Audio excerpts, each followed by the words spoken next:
can't. I think it's important to draw a line and put the past behind you to be able to move forward. Creating some form of amnesty scheme is one way of doing that.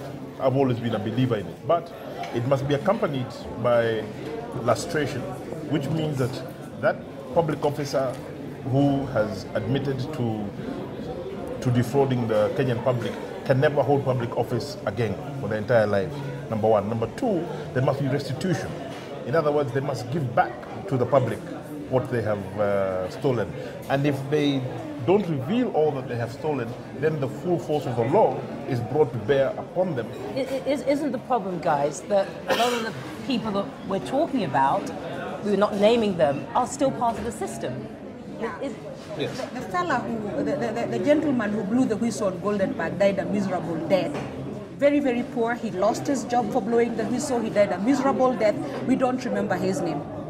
And our first director of the Kenya Anti-Corruption Commission is now one of the drug barons named in the United States. So there's a contradiction. In the past, we have staffed key institutions with people who neither had the merit, the competency, nor the capacity to deal with corruption. That's changing.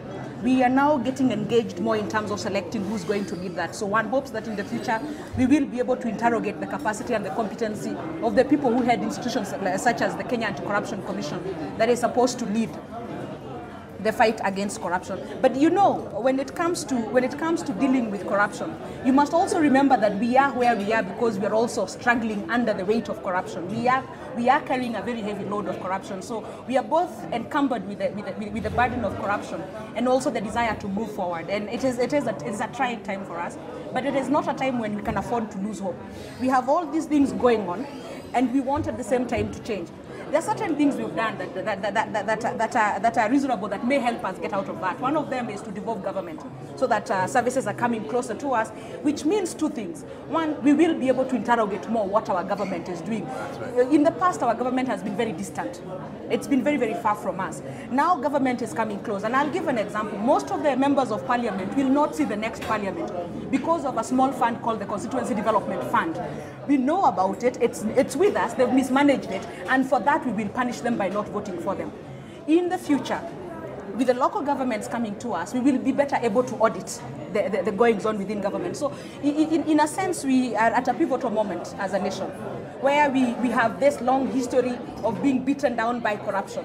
But we are also at a time when we can use that beating down to build up our country. That's right. Look, I think, just give us the original question of what do we do now? Yeah.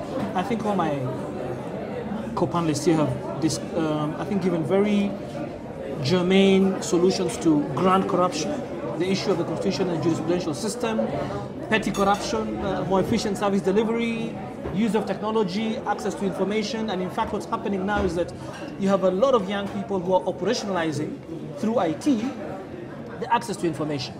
But I think buttressing or undergirding all this is economic growth.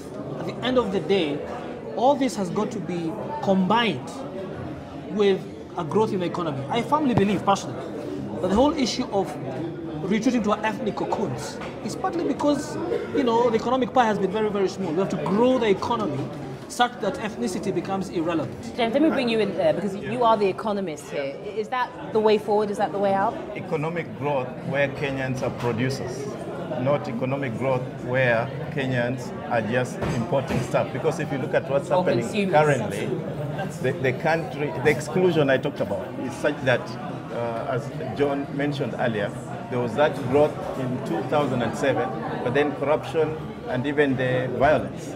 And all this occurred because Kenyans are spectators as far as their own economy is concerned. They see it grow, but if you ask them, so who's driving it? Somebody else is driving it. Yeah. If I may.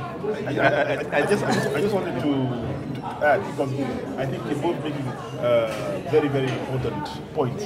I think the key thing that we have learned and that we've realized is that we cannot grow ourselves out of some of the fundamental problems that we have as a society.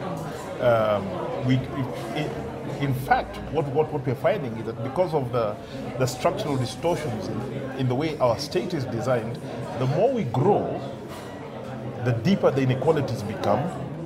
Those inequalities are ethnicized because you find certain regions fall further and further back, and if you talk to people from those regions, they say, we're not part of this growth. What growth are you talking about? Now, we in Nairobi can see and feel that growth. So this is the most ironic thing. It's happening across Africa, especially over the last 6 years. Now, if you look at the Arab Spring that is taking place in the Middle East and North Africa, Tunisia, Morocco, Egypt, if you look at the Human Development Index, if you look at the GDP growth, over the last 6 years, they've been the star performers, in terms of literacy, in terms of speed of growth. They've been the high performers. John, so it's not the economy, I think is what you're saying. I'm saying growth. The drivers. Growth in a situation where the state is structurally designed in a manner that is unequal, creates volatility and the potential. I totally agree, which is why I actually preambled. I was not disagreeing with you. Preambled myself by saying I don't want to repeat. You see, Vision 2030 is very comprehensive. There's a social, political, and economic pillars for a reason. And I think we've spent a lot of time discussing what we're doing on the political side. And so what I was saying is, that is an absolute necessity. The greater accountability and access is a precursor to it. But then you add to that economic growth. Absent all the stuff we've discussed about the changes under the constitution in the governance structure and access to information, devolution, then the economic growth doesn't work. The point is, but he hasn't even mentioned cultural growth, which is important. I'll say to him earlier on. Social, economic. If there's no cultural growth as a nation, the people cannot develop. And what does that mean? What does that mean, Eric? Well, arts always gets lumped together with entertainment, But I was saying to him earlier on, sometimes you want entertainment, you just watch the politicians. That entertainment enough. In Kenya, it's true. It's true. But the arts is about broadening people's minds, understanding how we relate to the world and making us a cleverer, humaner people. Just want to touch on what I think Eric has touched on a very important point. If you think of Mobutu Sese Seko of Zaire, of Congo, he's known for his tremendous corruption. He's the richest country in Africa. He impoverished it, built a great empire in wealth, huge patronage system. He's the figure, the colorful, corrupt person. But in terms of culture, he had interventions that have sustained themselves to this day. He had an authenticity indigenization program where they abolished the use of foreign names. People stopped wearing suits and ties. They had to dress in traditional clothes. He promoted local music, local art. And to this day, despite the fact of Congo really going through a very rough time politically with war and upheavals, being invaded by several countries, to this day, across the African continent, people listen to Congolese music. It's the most popular on the continent. So your point is what? The point is this, is that when you make investments in nation building that are alongside this growth, then you can mitigate some of these problems that come when you have growth without jobs. And even when you have a kleptocrat like Mobutu doing that, it sticks, it holds. You must have a cultural agenda when you're talking about nation building, because that's the glue that holds people together, the thing that they share that is intangible. James wants to come back. I'd like just to look at it from another point of, what you're saying, the entertainment, for me I'll call it creative economy. As part of your value that you're giving the society should pay you. So to fight corruption, we need to have Kenyans who can produce a value, put it on the table. That's when they'll own the wallet, and that's when they'll punish the corrupt person. What I'm trying to say is this, that the political and social pillar, which we discussed a lot here, and I think it is important to put economy on the table. I agree, we've had jobless growth in economy. Why? Because some of the fundamental political and social issues that we are now addressing weren't addressed between 2003 and 2008. So we must address them together with the economic growth. There's a problem. There's a problem with our government. Our government has this thing called the economy that is ever focused on. We are ever on the story of macroeconomics. We want to create the right climate for investors. But this is economic growth That's for you, whom? Isis. In this country, that's a question nobody asks. It's economic growth for whom? We're in a country where more than 50% of the population is living below $1 a day. That means no matter how good the environment is, we ain't going to be investing. We're not the investors, and our government is focusing all its energy and all its strength on this macroeconomics and the growth of the economy. That's human. There's a problem in this country. There's very limited thinking in terms of the social growth and the growth of the nation as a whole. I'll give you an example. Right now, we have put quite a bit of money to irrigate our arid areas. Nobody is taking into consideration the fact that in those very same arid areas, the communities there have evolved livestock as a way to address the fact that those are arid areas. That there is a whole economy that has grown to address the fact that those places are dry. We are now exporting agriculture to a group of people who know little about it. And we watched last year, and we've been watching the last few months, their cows dying.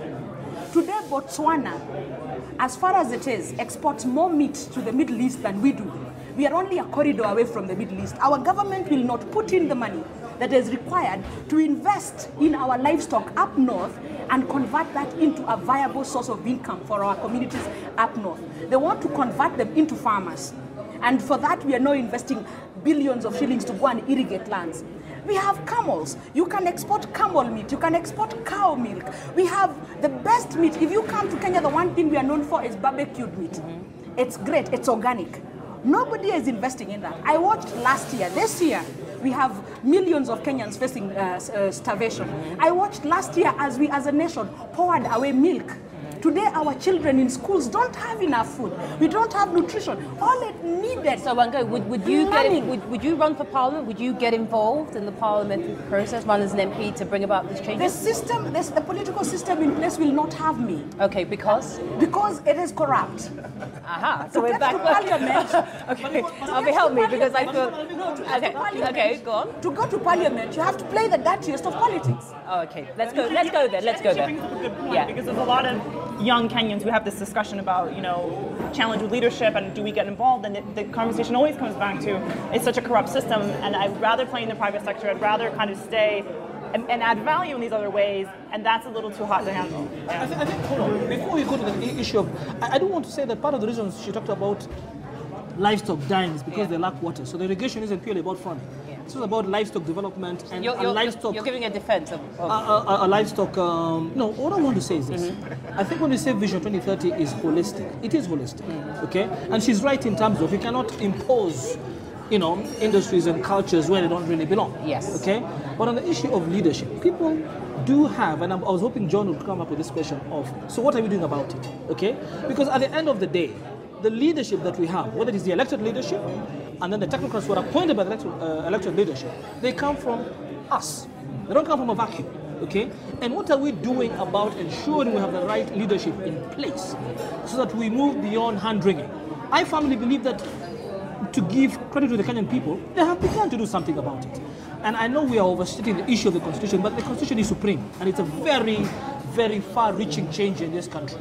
I firmly believe that going forward, she's right. Today, we're in a transition period. It's very difficult for a young person to break into the political system.